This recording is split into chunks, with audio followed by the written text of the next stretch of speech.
So just first page of Google, SEO used to be really straightforward. Today what we're going to talk about is really getting your head around some change, why it actually means something to you, and more importantly, giving you some great tips to get ahead. The first thing you've got to understand is that most of us walk around with these things in our pocket. Would that be fair? I think it is. Yes, we walk around with these smartphones and we do a lot of searches. In fact, there's more searches on these babies than there is on desktops these days, correct? Yeah, absolutely. So would it be fair to say that how we use a mobile phone and how we search on a mobile phone is pretty different to a desktop? Yeah, definitely, Ewan. I mean, you've got to use different types of thinking, really, about what people are up to and why they would be searching on a mobile phone. So actionable keywords, location-based keywords, that kind of thing. It's different, right? Yeah. So here's an example, right? I just put in finger food Melbourne, right, on my phone, okay? Now, the objective of SEO is to rank as high as possible on Google so someone clicks on it. Absolutely. Okay, that's what we're doing, right? Yep. That's it. So probably one thing we haven't explained enough to our clients as well is that the top ranking on Google is now the Google Plus results, okay? So if you want to get the highest position possible, even on top of the organic, Google Plus is the place to be. On top of that, as I did this mobile phone search, I don't even go through to your website. The link that I have is straight to a phone call, right? So mobile search for certain businesses is very important. If you want to get a good result for SEO and mobile is important, Google Plus and your ranking is better than a #1 organic ranking. First point. Second point, David, is if I click on this, am I going to see that in Google Analytics? No, it won't show up in your Google Analytics at all.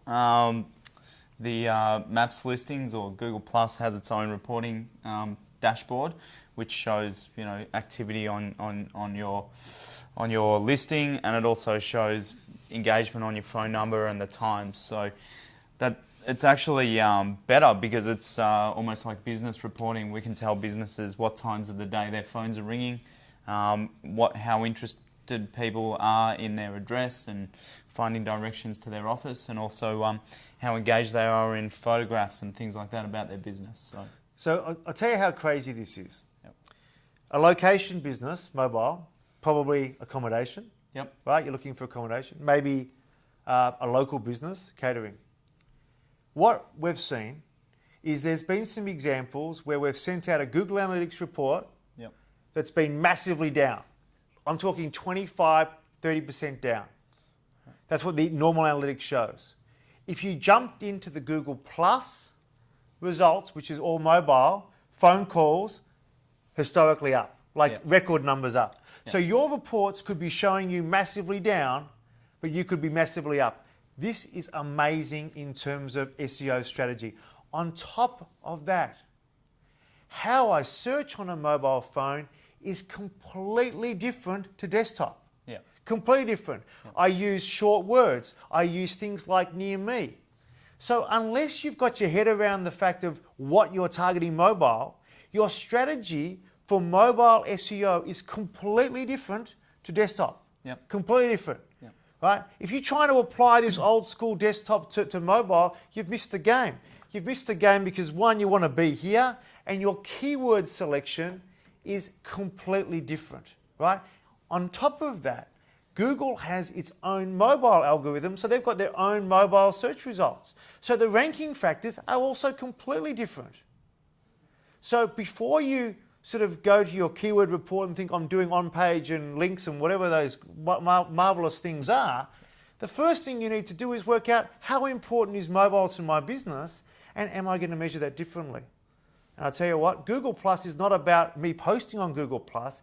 It's about how much traffic you're getting, how many phone calls you're getting, right, for Google Plus results.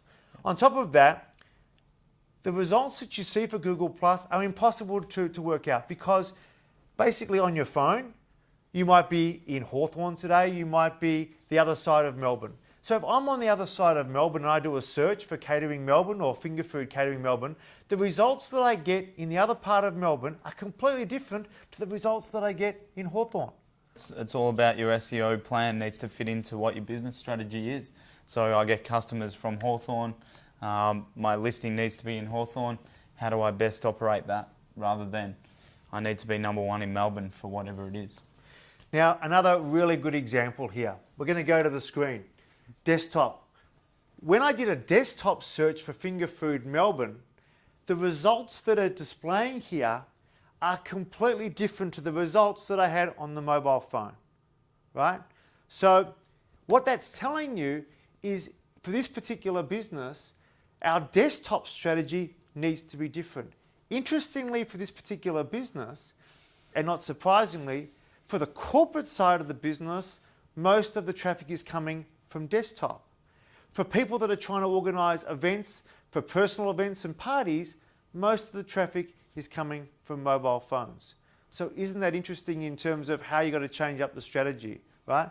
From a desktop point of view, Dave, what are the things that people should be thinking about to really get ahead when it comes to SEO for desktop search in 2017 and 18?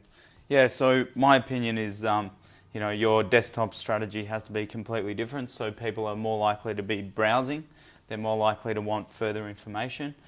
So in your navigation, you want to have things about us and more information and downloads on your website and good navigation. But yeah. Is it easy to rank these days? I mean, the big brands, 5 years ago, I used to have the keywords. I was the only person doing the keywords. I was the only person doing the sitemap. All the big brands have worked that stuff out, right? Yep. And then all the aggregators who publish far more content, they're all there. Yep. Right? So this idea that I'm instantly going to do this and rank, is that true or not? No, it's going to be harder and harder, and you've all read articles saying SEO is dead, and so probably people out there are wondering why the hell we're doing a video on SEO. But basically what it is that the more information and the more you think about your customer journey, the more likely you are to rank for customers during that search journey. So yeah, I think you're onto a really good point in the sense that you can focus on catering Melbourne or the generic keywords, right? You could do that, but that's going to be really hard to rank in terms of the big guys. But what the big guys aren't good at is nimble and really customized information. Yep. All those really specific needs that people have, that you can be creating great content around certain questions your customers ask, certain situations they might be in, certain applications for your product. All of those things that today most of us are searching for. And to be honest with you, they're the customers that are ready to buy, aren't they? That's right. Right, Yeah, they're the people that have actually worked out what they want, and they're really searching for. So it's quite ironic, right? Yeah. By actually focusing on the customer that you mentioned, focusing on their needs, providing great content that's specific to that audience, you end up ranking really high, getting really qualified leads from people that are ready to buy, right? But coming up with that strategy and coming up with those little niches is not about thinking about your website and publishing. It's thinking about your audience and thinking about how you can get into the top 3, right? That's where your thinking's got to be. If you need some help on this stuff, we'd be more than happy to help. Thanks for listening.